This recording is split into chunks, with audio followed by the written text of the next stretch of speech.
샘터 가족 여러분, 안녕하십니까. 샘터 책의 김덕기 목사입니다. 오늘은 고린도전서 7장 1절부터 24절까지고요. 오늘 본문에서 사도 바울은 그 당시 고린도 교회 안에 일어나고 있던 여러 가지 논쟁거리, 오늘은 특별히 결혼에 대해서 혹은 이혼에 대해서 더 나가서 재혼의 문제까지 그 질문에 대한 답을 주고 있습니다. 사실은 그 당시나 지금이라 이와 같은 문제는 우리 성도들에게 현실적인 문제이기도 하죠. 현실적으로 우리는 어떤 응답으로 또 어떤 가치관, 어떤 기준을 가지고 살아야 되는가 오늘 본문을 통해서 배울 수 있기를 바랍니다. 7장 1절부터 7절입니다. 1절, 너희가 쓴 문제에 대하여 말하면 남자가 여자를 가까이 아니함이 좋으나 2절, 음행을 피하기 위하여 남자마다 자기 아내를 두고 여자마다 자기 남편을 두라. 3절, 남편은 그 아내에 대한 의무를 다하고 아내도 그 남편에게 그렇게 할지라. 4절입니다.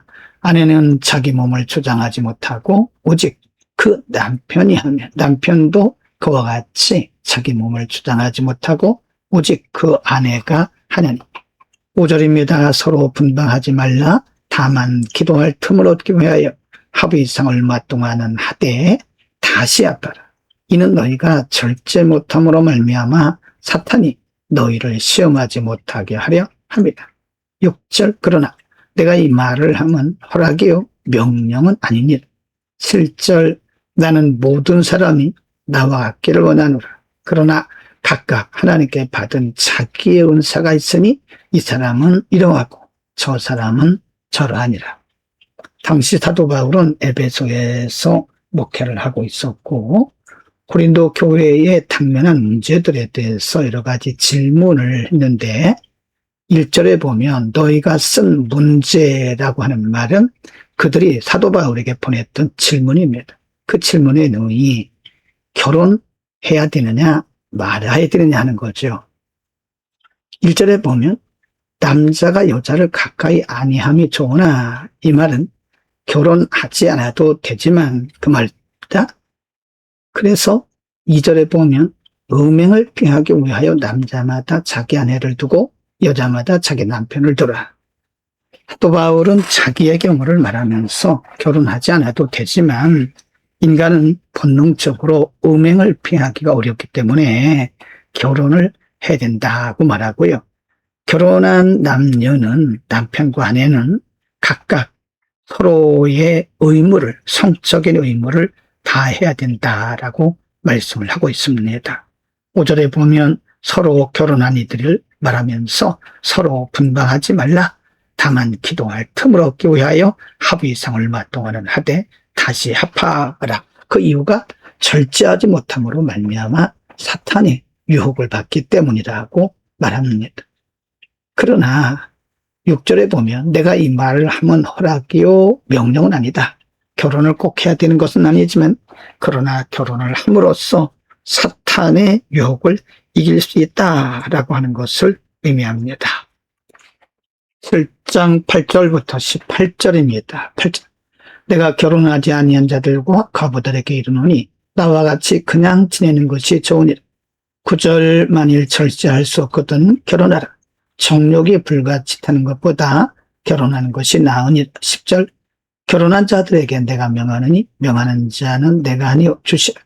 여자는 남편에게서 갈라서지 말고. 11절, 만일 갈라섰으면 그대로 지내든지 다시 그 남편과 화합하든지 하라. 남편도 아내를 버리지 말라. 12절, 그 나머지 사람들에게 내가 말하노니 이는 주의 명령이 아니라 만일 어떤 형제에게 믿지 아니하는 아내가 있어 남편과 함께 살기를 좋아하거든 그를 버리지 말며. 13절, 어떤 여자에게 믿지 아니하는 남편이 있어 아내와 함께 살기를 좋아하거든 그 남편을 버리지 말라. 14절입니다.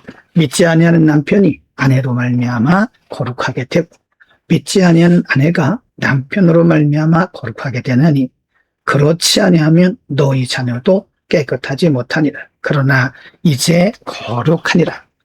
15절입니다. 혹 믿지 아니하는 자가 갈리거든 갈리게 하라. 형제나 자매나 이런 일에 구애될 것이 없느니라. 그러나 하나님은 화평 중에서 너희를 부르셨느니라. 16절 아내된 자여 내가 남편을 구원할런지 어찌할 수 있으며 남편된 자여 내가 내 아내를 구원할런지 어찌할 수 있으리. 17절 오직 주께서 각 사람에게 나눠주신 대로 하나님이 각 사람을 부르신 그대로 행하라. 내가 모든 교회에서 이와 같이 명하노라. 18절 할례자로서 부르심을 받은 자가 있느냐? 무할례가 되지 말며 무할례자로 부르심을 받은 자가 있느냐?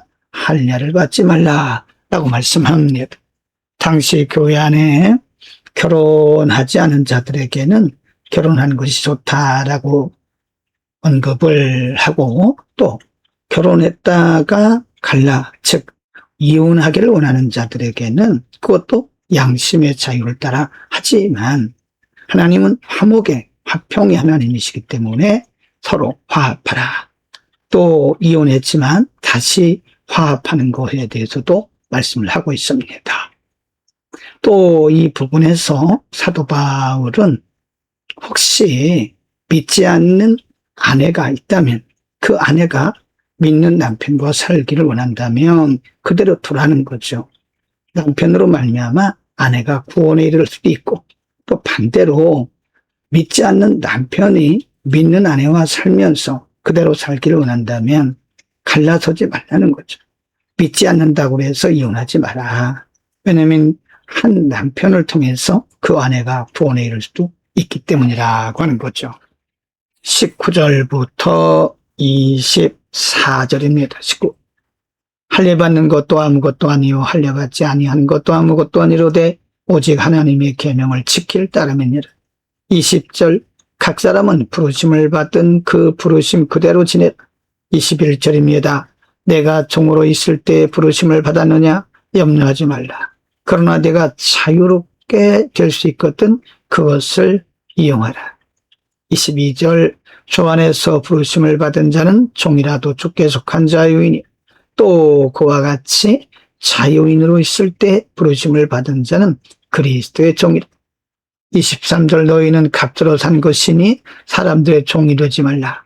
24절 형제들아 너희는 각각 부르심을 받은 그대로 하나님과 함께 거하라. 또 한 가지 문제는 할례의 문제죠. 이방인들은 할례를 받지 않았고 유대인들은 할례를 받았지만 할례나 무할례가 그렇게 중요하다는 것이 아니죠. 각 사람은 종이든지 자유자든지 남자든지 여자든지 결혼을 했든지 이혼을 했든지 할례자든 무할례자든 누구든지 하나님의 부르심 그대로 지내라. 20절에서 말씀하고 있거든요.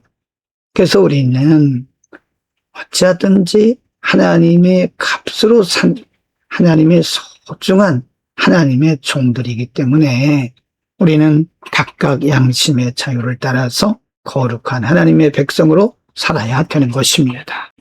오늘은 당시 고린도 교회 안에서 일어나고 있던 여러 가지 질문에 대해서 결혼이나 이혼이나 또는 재혼까지도 또는 할례나 무할례자까지도 하나님께서 원하신 것이 무엇인지 성도의 삶의 기준이 무엇인지를 말씀하면서 하나는 이러고 하나는 저러하기 때문에 이것은 인간의 혹은 성도에게도 하나님의 양심의 자유를 따라서 결정하라는 것입니다. 그래서 각각 부르심을 받은 대로 행하라고 말씀합니다. 그러나 그럼에도 불구하고 그 중심에는 하나님의 영광이죠. 무슨 일을 하든지 우리가 양심의 자유를 따라 하되 그 궁극적인 목적은 하나님의 영광이라는 겁니다. 하나님의 영광이 되면 하는 것이고 하나님의 영광이 되지 않을 때는 그 일을 해서는 안 되는 거죠. 기도합니다. 걸어가신 아버지, 우리가 이 땅에 사는 동안 우리의 기준이 언제나 하나님의 영광이게 하시고 우리의 뜻이나 우리의 경험이나 우리의 유익이 되지 않도록 은혜를 주옵소서. 예수 그리스도의 이름으로 기도드립니다. 아멘.